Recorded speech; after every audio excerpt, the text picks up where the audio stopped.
It is genuinely an honor and pleasure to be standing here joining you in celebrating these 48 remarkable individuals this evening. I was privileged to accompany them at their farewell dinner on Wednesday and was afforded the opportunity to see them in a distinctly new light, to get to know them much more intimately, to listen as they and their teachers shared warm memories, touching stories from the past, and collective hopes pointed toward the future. To add to the visions that have already been projected so elegantly this evening, I have a few humble comments that I'd like to share with this special crowd before they embark on the next chapter in their lives. You stand at a wholly unique vantage point in the journey of your life.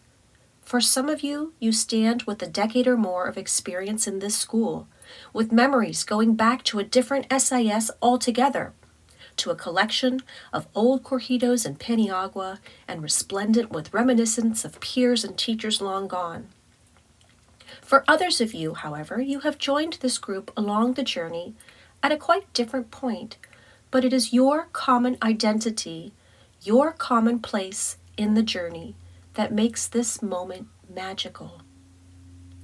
You stand, each and every one of you, at the proverbial crossroads. Questions, both simple and complex, have beleaguered you this last year. Your choices have been light and cumbersome, often at the same time. That's not going to change. As you traverse down your chosen next path, questions and decisions wait for you around every corner. Where to choose as your final university destination? Should I do a gap year? If so, how to spend my time? How to choose an academic path that is perfect for me? How do I know if I'm making the right choice, if this will lead to an academic career and eventual profession that will leave me fulfilled, happy, and successful?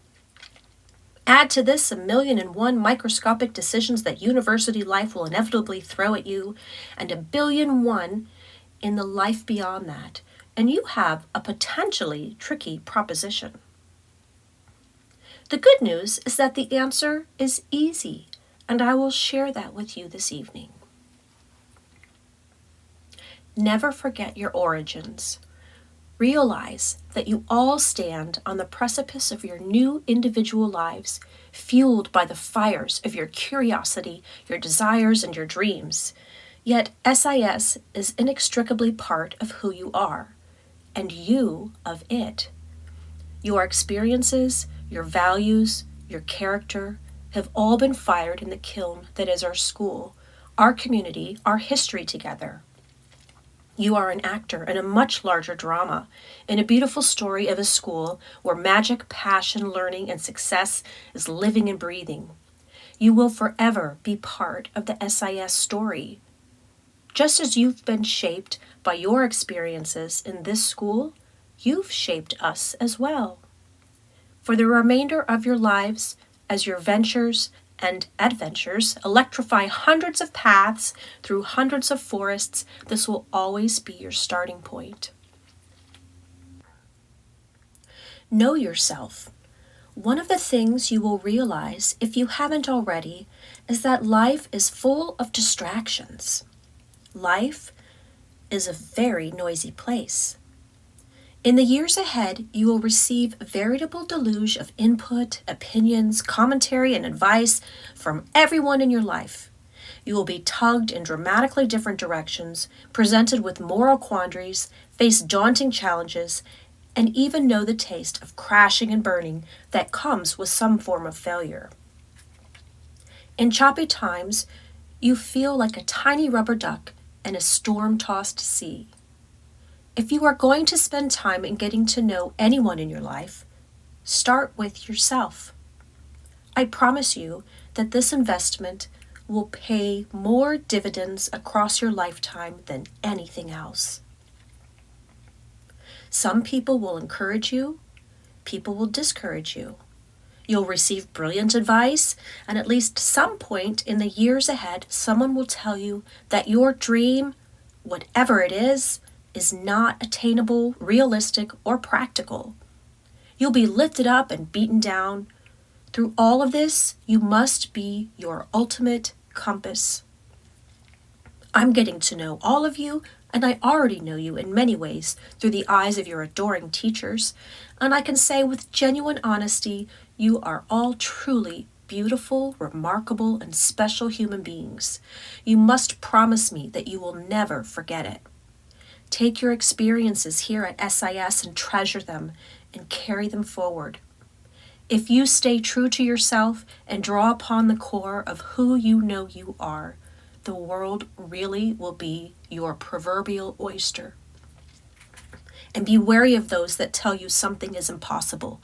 Few things in this world are, and the old adage rings with great truth. Whether you think you can or think you can't, you're right. And one other thing, listen to your parents. Realize, and I really mean it, that they are endued with wisdom and perspective that you might not recognize at this moment. As a young man standing in your shoes in 1991, I vividly remember the image. Me, and you might be surprised to hear this, with hair down to my shoulders, my denim jacket peppered with the logos of heavy metal bands, a scowl on my face, proud to be graduating, but absolutely desperate to spread my wings and soar at lightning speed over the crest of the closest mountaintop. I wasted a lot of time not listening to advice, to input, to perspectives that were valuable. This is a disconnect that I truly regret, and in hindsight, know that I would counsel myself to handle it quite differently, were I able to board a time travel machine and connect with my former self. My moment of realization, my real learn for me, was to see my parents for who they were too. When we are all honored as individuals for our own unique strengths, talents, character, and points of view, we weave relationships that are open and strong. The classic American author and humorist Mark Twain probably summed it up best. When I was a boy of 14, my father was so ignorant I could hardly stand to have the old man around. But when I got to be 21, I was astounded by how much he'd learned in 7 years. Don't be afraid to dream. Dream big, play big, envision a big future. Set out to do little things and big things, to do practical things and amazing things. Thomas Edison, the storied American inventor, counseled us that if we did the things we are capable of, we would astound ourselves. Don't let someone else craft your dreams for you. You own the color, the texture, the imagery, and the storyboard of your dreams. You own it fully and completely. The paths you choose will be personal to you, will be unique and fueled by these visions. The experiences you have had are rich and magical. And finally, the last lesson. Know and use your voice. Here at SIS this year, we have been doing a lot of thinking, redefining, and planning for the future. Part of this has included engaging our teachers, staff, parents, external consultants, and our board of governors and what we can call strategic conversation. The core of this process is centered on knowing your identity. Be the school you want to be. In the marketing world, the gurus and mavens counsel companies and organizations to distill the essence of who they are to a single strapline, to a phrase, a set of words, a flash of verbiage that defines them. For Nike, it is just do it. Nokia boldly proclaims their intent, connecting people. Apple ties their identity in with a provocative challenge, think different. At SIS, conversations and brainstorming have led us to the distillation of our identity, which we will be using in the months and years to come. Opening minds, creating magic, changing the world.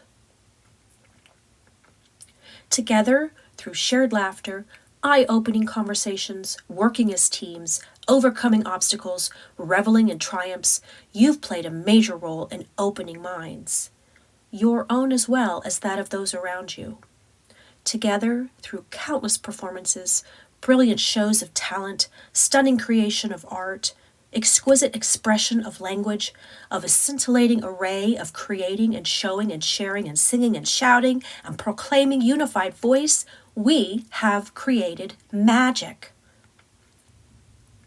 And through trips locally and abroad, through time dedicated and charity benefits and work in orphanages and community centers and villages and towns and our new partner school in Abu Gabu, Uganda, we have taken the first steps in putting a dent in the universe and doing our part to change the world. I'd like to close with a poem by the American poet Walt Whitman, "O Me, O Life." O me, O life, of the questions of these recurring, of the endless trains of the faithless, of cities filled with the foolish, of myself forever reproaching myself, for who more foolish than I, and who more faithless, of eyes that vainly crave the light, of the objects mean, of the struggle ever renewed, of the poor results of all, of the plodding and sordid crowds I see around me, of the empty and useless years of the rest, with the rest me intertwined, the question, O me, so sad recurring, what good amid these, O me, O life? Answer, that you are here, that life exists, and identity, that the powerful play goes on, and you will contribute a verse. What will your verse be? Whatever it is, I only have these requests. Make sure it is a verse spoken from your heart. Make sure that it echoes your soul.